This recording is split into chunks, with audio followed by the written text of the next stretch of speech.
On va faire la bagarre! On va faire la bagarre. La seconde bande-annonce officielle de Deadpool et Wolverine a été publiée, offrant de nombreuses révélations sur l'histoire très attendue du film, et c'est assez surprenant. Voici les nouvelles révélations de Deadpool 3. Bien le bonsoir, mesdames et messieurs. Nous sommes l'animation de la soirée. Alors que la première bande-annonce de Deadpool et Wolverine présentait plusieurs révélations incroyables, la seconde bande-annonce élève le marketing à un tout autre niveau. Plus d'informations sur le prochain film MCU ont été révélées, en passant par des connexions aux anciennes franchises à plus d'informations sur le nouveau variant de Wolverine. La date de sortie du film étant actuellement fixée au 26 juillet 2024, la bande-annonce officielle fournit suffisamment de révélations majeures pour satisfaire les fans de Marvel jusqu'à ce que le film sorte en salle.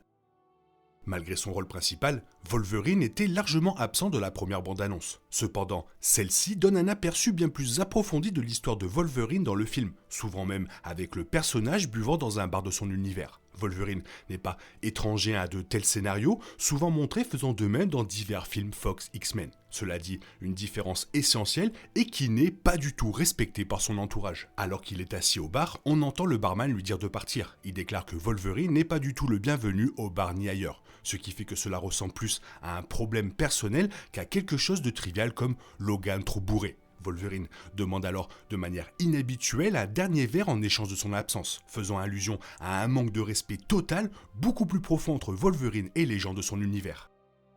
Après l'introduction de Wolverine, l'autre personnage arrive pour le recruter. Wolverine montre une hésitation à rejoindre Wade, avant que la bande-annonce officielle ne coupe les deux, s'affrontant dans un emplacement familier du MCU. Wolverine et Deadpool commencent à se battre dans le vide, le gouffre des éléments, des lieux et des personnes élaguées montrées dans les saisons 1 et 2 de Loki. Comme le montrent la bande-annonce et les photos de tournage publiées, cela prouve que le vide jouera un rôle essentiel dans l'intrigue du film. Cela dit, on ne sait pas combien de temps s'écoule entre les deux scènes, car la confrontation dans le vide montre le nouveau costume, bien que classique, de Wolverine dans toute sa splendeur.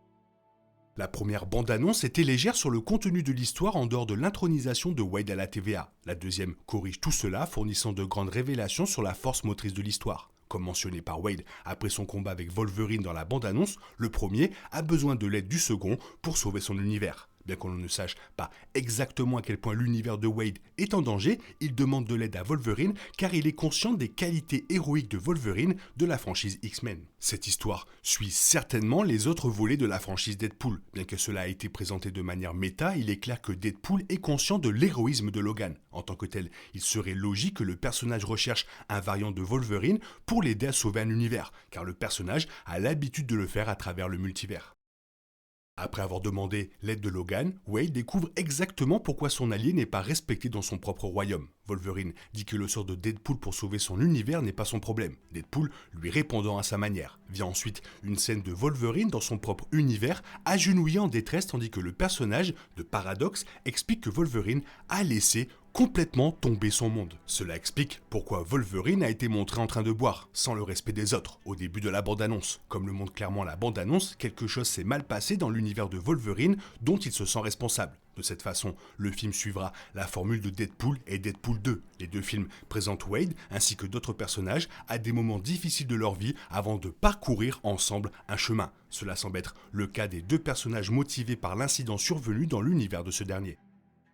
Depuis la sortie de la bande-annonce, il a été émis l'hypothèse que Cassandra Nova serait la méchante. La bande-annonce officielle confirme enfin que c'est bien le cas en offrant un premier aperçu d'Emma Corrin dans le rôle du personnage. On peut voir la méchante utiliser ses pouvoirs télékinésiques pour vaincre Wolverine, ce qui, combiné à son accent britannique et de son apparence physique, confirme pratiquement Corrin dans le rôle de Cassandra Nova, la jumelle maléfique de Charles Xavier. Dans les bandes dessinées, Cassandra Nova a été créée comme un clone de Moumoudré. Les Moumoudrés sont des êtres maléfiques et parasites qui copient le corps d'un hôte, prenant les capacités de l'hôte uniquement avec la motivation malveillante de Moumoudré comme guide. Cassandra Nova est l'un de ces êtres, un clone maléfique de Charles Xavier. Utiliser ce personnage en tant que méchant a certainement du sens, surtout si le personnage est expliqué comme un être multiversel qui a été élagué dans le vide.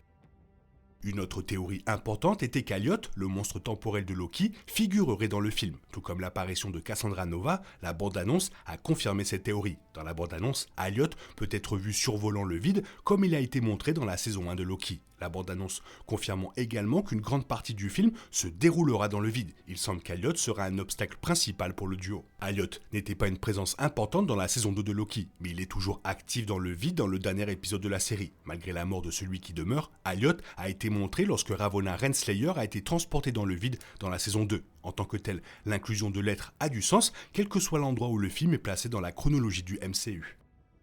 Dans Marvel Comics, il existe un variant de Deadpool appelé Dogpool. Comme son nom l'indique, Dogpool est un membre du Deadpool Corps qui ressemble à un chien. Selon certaines rumeurs, la Deadpool Corps apparaîtrait dans le film, de Lady Deadpool à Kid Deadpool. Une autre inclusion théorisée était Dogpool qui est finalement révélée dans la bande-annonce. Bien que l'on ne sache pas quel rôle jouera Dogpool, son apparition dans la bande-annonce promet que Deadpool et Wolverine poursuivront le ton farfelu de ses prédécesseurs. Dans la bande-annonce, on peut voir Dogpool lécher le visage de Wade alors qu'une explosion retentit derrière eux. Wolverine peut également être vu sur la scène, les regardant dégoûté, mais c'est très marrant.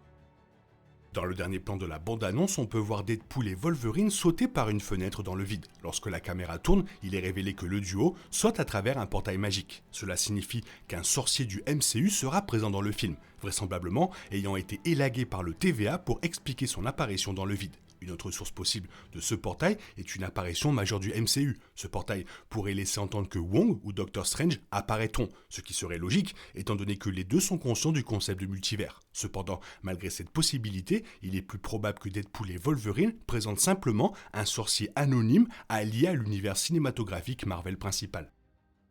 Alors que Deadpool et Wolverine servent à connecter le MCU à la franchise X-Men de la Fox, deux personnages de cette dernière peuvent être vus dans la bande-annonce. Ces personnages sont montrés dans un plan vers la fin de celle-ci, debout devant la base de Cassandra Nova. À gauche se trouve Lady Deathstrike, la garde du corps de William Stryker dans X-Men 2. Dans le film, Deathstrike a été jouée par Kelly Hu, Deadpool et Wolverine ramenant apparemment l'actrice dans le rôle. De l'autre côté du plan, on aperçoit un autre personnage des films X-Men, Azazel. Azazel est apparu dans X-Men First Class en tant que membre du Hellfire Club au service de Sebastian Shaw. À la fin du film, Azazel rejoint Magneto et la confrérie des mutants. Comme l'a dit Deathstrike, Azazel semble être joué par le même acteur. Les deux personnages rejoignent le retour d'Aaron Stanford dans le rôle de Pyro, repéré pour la première fois dans la première bande-annonce qui est apparue dans deux autres films, X-Men de la Fox.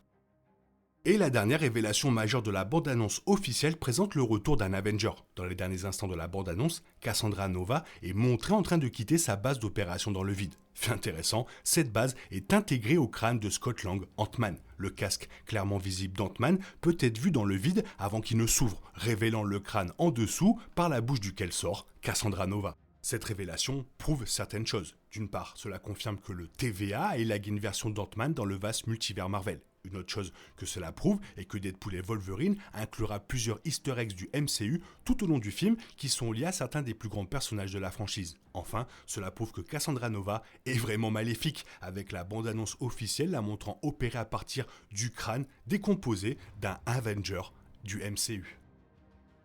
Cette seconde bande-annonce était vraiment incroyable, c'est vraiment bizarre de voir Wolverine dans une telle position, et par contre ça fait très plaisir de voir Cassandra Nova. Toi, qu'est-ce que tu en penses? Fais-moi part de ton avis dans la zone commentaire, sinon il est temps pour toi de reprendre le cours normal de ta vie. On se retrouve bientôt pour une nouvelle vidéo. Bisous bisous, bye bye.